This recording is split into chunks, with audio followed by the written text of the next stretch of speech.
सासू माँ की नई सहेली। प्रिया किचन में चाय बना रही होती है और सुमन ड्राइंग रूम में बैठकर मजे से टीवी देख रही होती है। तभी दरवाजे की घंटी बजती है। प्रिया, जरा देखना तो कौन आया है। देखती हूँ मम्मी जी।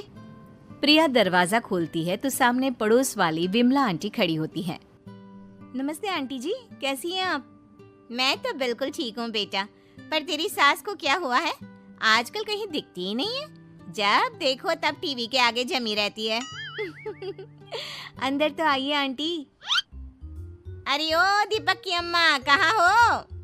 अरे विमला, आओ आओ, क्या बात है, बड़े दिन बाद याद आई तुम्हें मेरी। मैं तो हमेशा ही तुम्हें याद करती हूँ, पर तुम ही गायब रहती हो और आजकल तो बाहर भी नहीं आती जाती।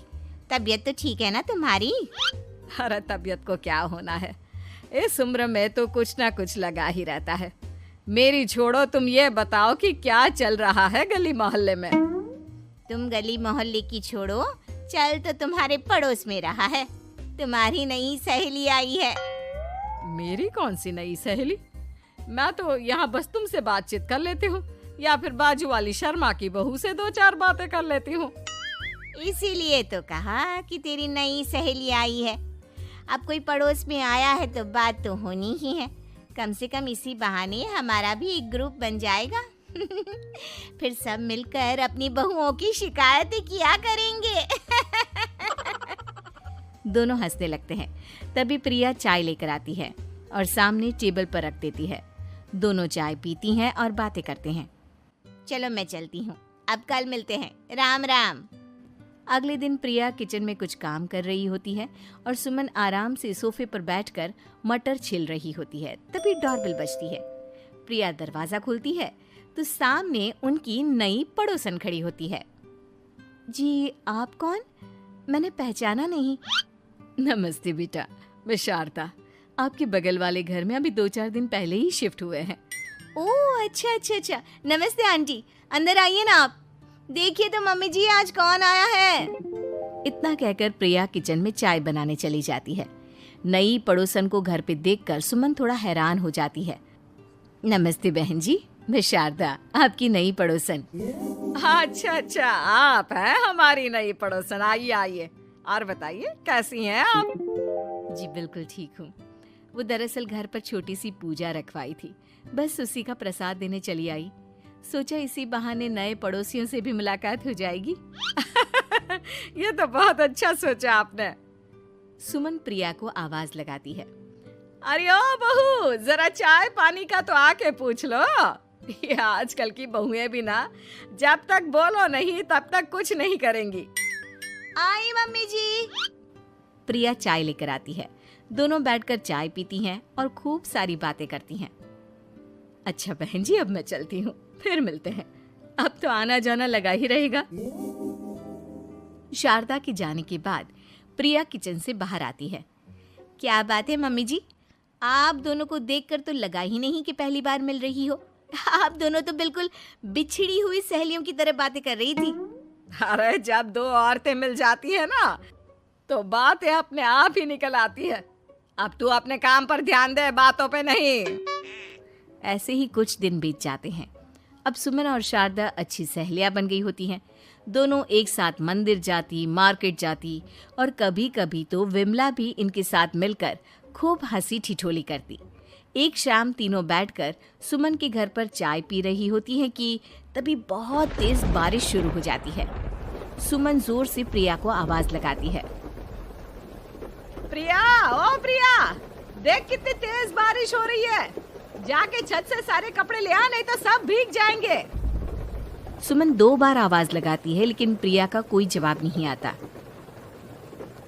शायद प्रिया कुछ काम कर रही है, इसीलिए कुछ जवाब नहीं दे रही। अरे काहे का काम, आराम फरमा रही होगी महारानी। तभी प्रिया बीमार हालत में अपने कमरे से बाहर निकलती है। हाँ मम्मी जी, क्या हुआ? मेरी तबीयत थोड़ी ठीक नहीं है ना, इसलिए आग लग गई। अरे सारे कपड़े भीग गए और तुझे सोने से फुर्सत नहीं है। सबके सामने सुमन के मुंह से ऐसी बातें सुनकर प्रिया उदास हो जाती है और छत से कपड़े उतारने चली जाती है। सुमन, ये क्या बात हुई? प्रिया ने बताया ना कि उसकी तबीयत ठीक नहीं, इसलिए उसकी आंख लग गई। तुम भी ना खामखा उसे सबके सामने सुना दिया। अरे आप नहीं जानती शारदा जी, कुछ बहुएं ना बहुत आलसी होती है, घर का एक काम नहीं करना चाहती। ऐसा नहीं है सुमन, तुम्हारी बहू तो बहुत प्यारी है, तुम्हारी सारी बात भी तो मानती है। हाँ सुमन, तुम प्रिया के बारे में ऐसा क्यों सोचती हो? मेरी भी दो दो बहुएं हैं, लेकिन मैं उन्हें अपनी बेटियों की तरह रखती हूँ। आखिर वो भी तो किसी की बेटियां ही है ना। और अगर तुम ऐसा ही व्यवहार करोगी तो एक दिन प्रिया भी तुम्हारे साथ ऐसा ही बर्ताव करेगी। शारदा और विमला की बातें सुनकर सुमन की तो बोलती बंद हो जाती है। वहीं प्रिया भी बाहर से सारी बातें सुन रही होती है। अरे मैं कोई उसकी दुश्मन थोड़ी ना हूँ, मैं भी उसकी माँ हूँ, लेकिन कभी कभी सास बनना पड़ता है, नहीं तो बहुएं हाथ से निकल जाती है।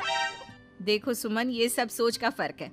अगर तुम ये सोचोगी तो कभी प्रिया को अपनी बेटी नहीं बना पाओगी। इतना कहकर शारदा और विमला वहां से चली जाती हैं और सुमन अकेले बैठकर उनकी बातें सोचने लगती है। अगले दिन प्रिया और दीपक अपने कमरे में बैठकर बात कर रहे होते हैं और सुमन उनके कमरे के बाहर कुछ काम कर रही होती है और उन दोनों की बातें सुन लेती है। दीपक, तुम्हें पता है हमारे पड़ोस में जो शारदा आंटी है ना, बहुत अच्छी हैं। अच्छा, ऐसा क्या हो गया जो तुम्हें वो इतनी अच्छी लगने लग गई? कुछ खास नहीं, बस कल जब मम्मी जी मुझे सबके सामने सुना रही थी तो शारदा आंटी ने मेरा साथ दिया। मैं तो सच में हैरान ही रह गई थी जब उन्होंने मम्मी जी को मुझसे ऐसा बर्ताव करने के लिए मना किया। अच्छा, फिर क्या हुआ? होना क्या था, शारदा आंटी तो मम्मी जी को समझा ही रही थी कि बहू को भी बेटी की तरह ही रखना चाहिए, लेकिन मम्मी जी तो मम्मी जी है ना, उन्हें तो मुझ में हमेशा कमी ही दिखती है। काश मुझे भी शारदा आंटी जैसी सास मिली होती जो मुझे भी अपनी बेटी जैसी समझती। सुमन ये सब सुनकर बहुत उदास हो जाती है और वहां से चली जाती है। प्रिया की बातें सुमन के कानों में बार बार गूंज रही थी।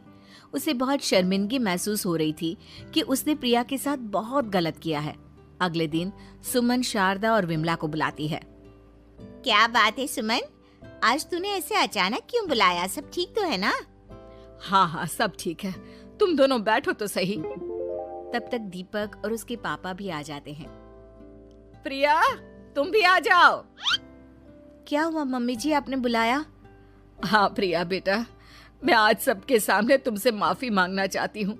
मैंने आज तक तुम्हारे साथ बहुत बुरा व्यवहार किया है, लेकिन तुमने कभी भी मेरे साथ बुरा बर्ताव नहीं किया। मुझे अपनी गलती का एहसास हो गया है, हो सके तो मुझे माफ कर देना। प्रिया अपनी सास की बातें सुनकर हैरान हो जाती है।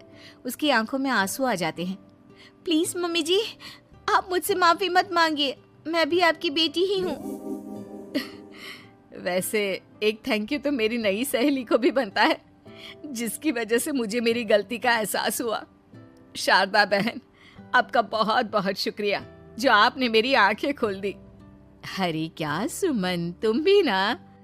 तो फिर इसी बात पर चाय और पकोड़े हो जाए। हाँ हाँ, क्यों नहीं।